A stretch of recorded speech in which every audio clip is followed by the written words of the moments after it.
orang-orang akan datang, yakni mereka yang akan mendengarkan sabdaku dengan telinga mereka, menerimanya dalam hati mereka, dan mengamalkannya.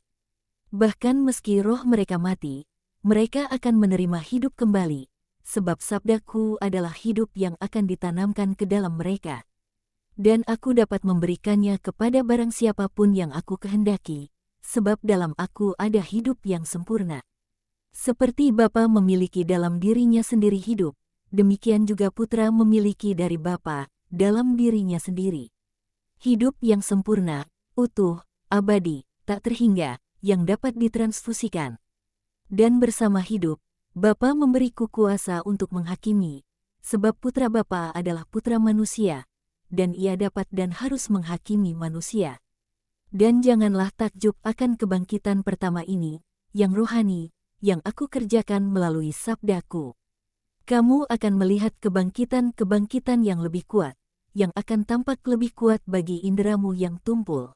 Sebab dengan sungguh-sungguh aku katakan kepadamu bahwa tiada suatu pun yang terlebih besar dari kebangkitan yang tidak kelihatan namun nyata dari suatu roh. Saatnya akan segera tiba ketika suara Putra Allah akan menembusi makam-makam dan mereka yang ada di dalamnya akan mendengarnya. Dan mereka yang melakukan perbuatan-perbuatan baik akan keluar dari makam untuk pergi ke kebangkitan hidup abadi. Dan mereka yang melakukan perbuatan-perbuatan jahat akan pergi ke kebangkitan penghukuman abadi. Aku tidak mengatakan bahwa aku akan melakukan itu dari diriku sendiri, oleh kehendakku sendiri, melainkan oleh kehendak Bapa yang bersatu dengan kehendakku. Aku berbicara dan menghakimi seturut apa yang aku dengar dan penghakimanku adalah benar, sebab aku tidak mencari kehendakku sendiri, melainkan kehendak Ia yang mengutus aku. Aku tidak terpisahkan dari Bapa.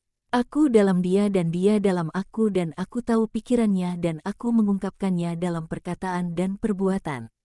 Kesaksianku mengenai diriku sendiri tidak dapat diterima oleh rohmu yang tidak percaya, yang menolak untuk melihat dalam diriku suatu pun selain dari seorang manusia seperti kamu sendiri.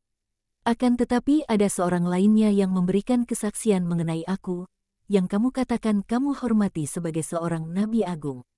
Aku tahu bahwa kesaksiannya adalah benar. Tetapi meski kamu katakan bahwa kamu menghormatinya, kamu tidak mau menerima kesaksiannya, sebab kesaksiannya berbeda dari pikiranmu, yang memusuhi aku. Kamu tidak menerima kesaksian si orang benar, si Nabi terakhir di Israel, sebab, sehubungan dengan apa yang tidak kamu sukai, kamu katakan bahwa dia hanyalah seorang manusia dan dapat salah. Kamu mengirim utusan-utusan untuk menginterogasi Yohanes, dengan harapan dia akan berbicara mengenai aku seperti apa yang kamu kehendaki, apa yang kamu pikirkan mengenai aku, apa yang ingin kamu pikirkan mengenai aku. Tetapi Yohanes memberikan kesaksiannya kepada kebenaran dan kamu tidak bisa menerimanya. Sebab sang Nabi mengatakan bahwa Yesus dari Nazaret adalah Putra Allah. Kamu mengatakannya dalam kedalaman lubuk rahasia hatimu, sebab kamu takut kepada orang banyak, bahwa sang Nabi gila. Seperti Kristus gila, aku, bagaimanapun, tidak tergantung pada kesaksian manusia, bahkan dari yang paling kudus di Israel. Aku katakan kepadamu, Yohanes adalah pelita yang menyala dan bercahaya, namun hanya sekejap saja kamu mau menikmati terang yang dia berikan. Ketika terangnya disorotkan padaku, demi menjadikan Kristus dikenal sebagaimana ia adanya, kamu membuat pelita itu disembunyikan di bawah gantang, dan sebelum itu, kamu telah membangun sebuah tembok antara pelita itu dan dirimu sendiri, supaya jangan melihat Kristus Tuhan dalam terangnya. Aku berterima kasih kepada Yohanes atas kesaksiannya, dan Bapa berterima kasih juga.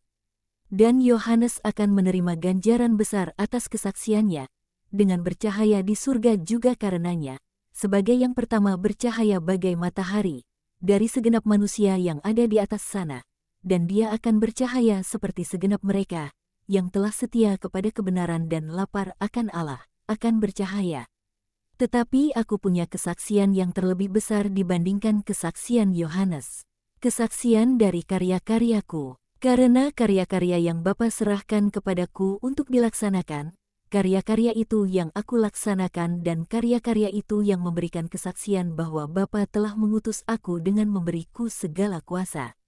Dan dengan demikianlah, Bapa yang mengutus aku, Ia sendiri, memberikan kesaksian mengenai aku.